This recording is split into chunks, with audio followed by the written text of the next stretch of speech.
Since it's almost time for the season to officially commence, I decided in this video we take a look at some players whose futures are unclear, meaning that due to injury or illness in general, these select players could be forced to rethink ever playing another game. But before we go any further, I'd quickly like to talk to you about Fanatics. It's now the best time of year, pumpkin spice, fall, and hockey. And a big part of the NHL fan experience is dressing for the occasion. And thanks to Fanatics, you can support me and rep your favorite team at the same time. Simply click the link below or the one in the right hand corner to get started. And with that, here are 4 NHL players whose careers are now in jeopardy.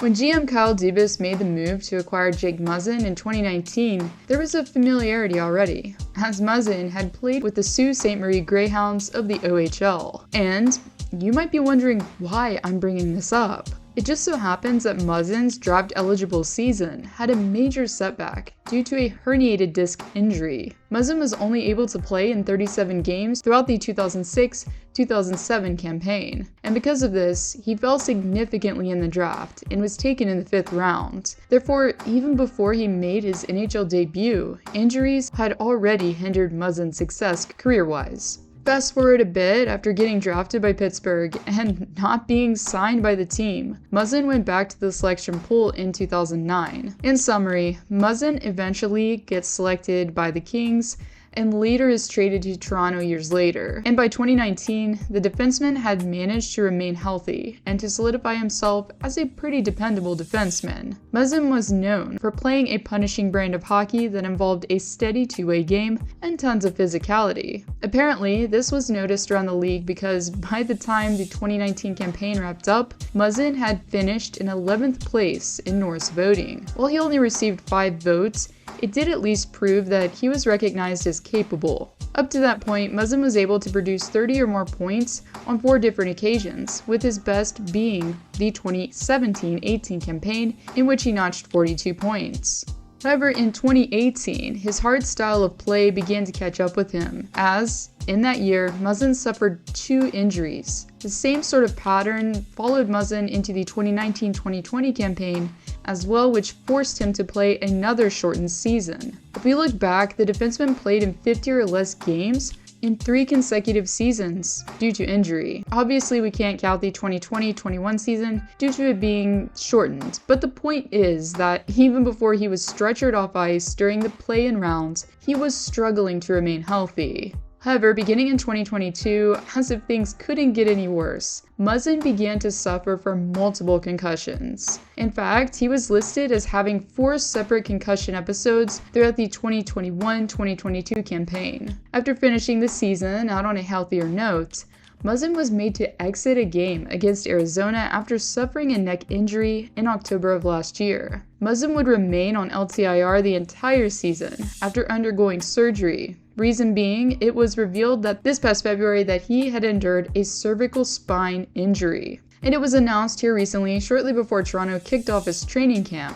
The news was announced that Muzzin wouldn't be playing a single game in the upcoming 2023-2024 campaign due to the same injury. Therefore, this leads us to speculate that indeed the defenseman may have already played his last game. Even still, Muzzin, who won a Stanley Cup with LA back in 2014, had a career he can be proud of.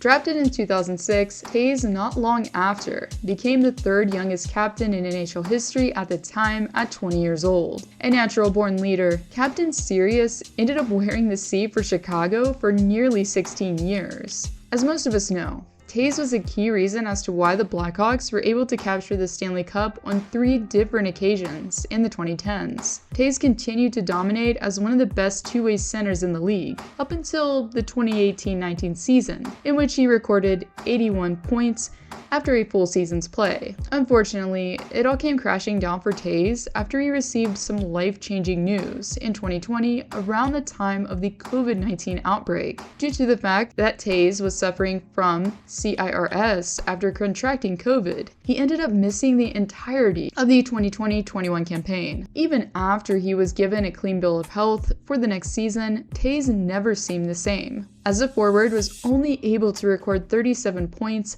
following 71 games played. In his final season with the Blackhawks last campaign, Toews wasn't much better offensively.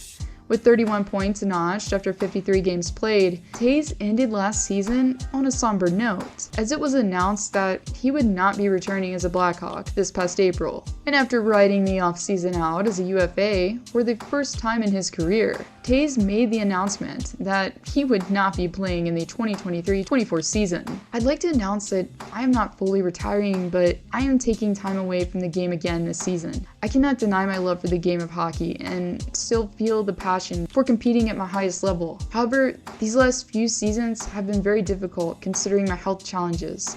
My focus is to give myself the time and space to fully heal and to enjoy life to the fullest once again, Toews said. Now at 35 years of age, Toews, who played in 1,067 regular season games, could have quite possibly played his last NHL game. I suppose time will tell, but I have the feeling that knowing everything he's already done and accomplished, that he may decide to forge a new path elsewhere.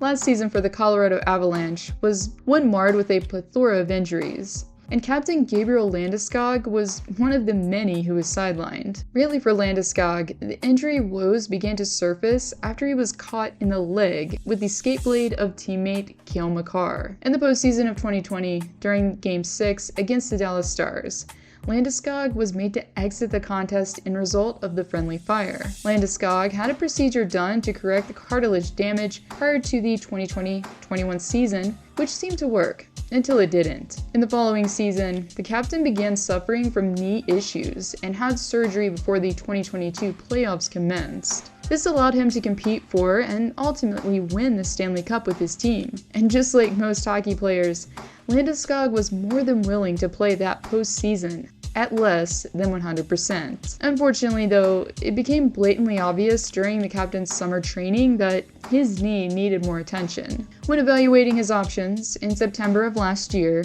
Landeskog decided to undergo an arthroscopic surgery instead of a cartilage transplant. He believed at the time that it would give him the best shot at returning close to the midway point of the 2022-23 campaign. Despite his high hopes, however, the forward wasn't able to return to play and remained on LTIR for the entirety of last season. This past May, while the playoffs were in full swing, the first rumblings of Landeskog spending another season on injury reserve began to surface, as The Athletic released an article that revealed that the Avalanche are expecting their captain to be absent for yet another 82 games. This time though, Landeskog decided to undergo the cartilage transplant. Fast forward to the present moment, and it's now been over 4.5 months since Landeskog underwent the transplant. However, given how much time has passed and how many procedures he's had, it's hard not to wonder if the 30-year-old has already played his last game. If he's given clearance by his surgeon, Landeskog could attempt to skate again in November.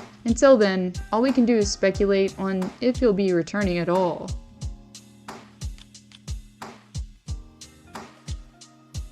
Drafted and developed by the Pittsburgh Penguins, Matt Murray had what you'd call a fairy tale start to his NHL career. After playing in 13 regular season games in his debut campaign, the netminder helped his team capture their 4th Stanley Cup in franchise history in 2016. And as if it wasn't magical enough, Murray yet again was able to bask in the glory with Lord Stanley, a second time after Pittsburgh won back-to-back championships. With some impressive postseason numbers such as a .937 save percentage and a 1.70 goals against average for 2017, the sky was seemingly the limit for the young goaltender. However, in November of the following season, the injury bug began to bite Murray on multiple occasions. As the injuries piled up, Murray's performance started to become more erratic and inconsistent. Even when he'd come back healthy, the netminder would have spurts of greatness one game and then resemble Swiss cheese in the next.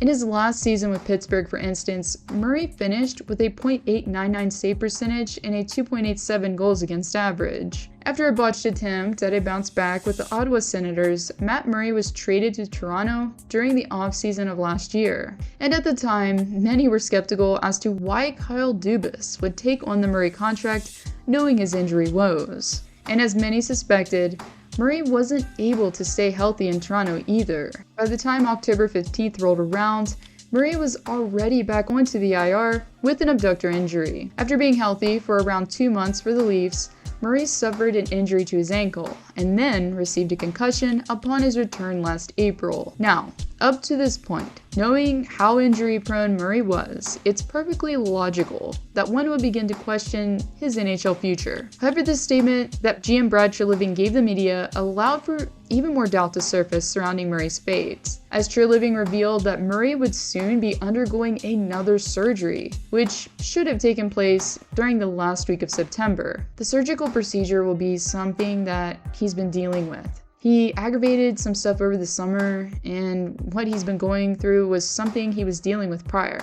Treliving said.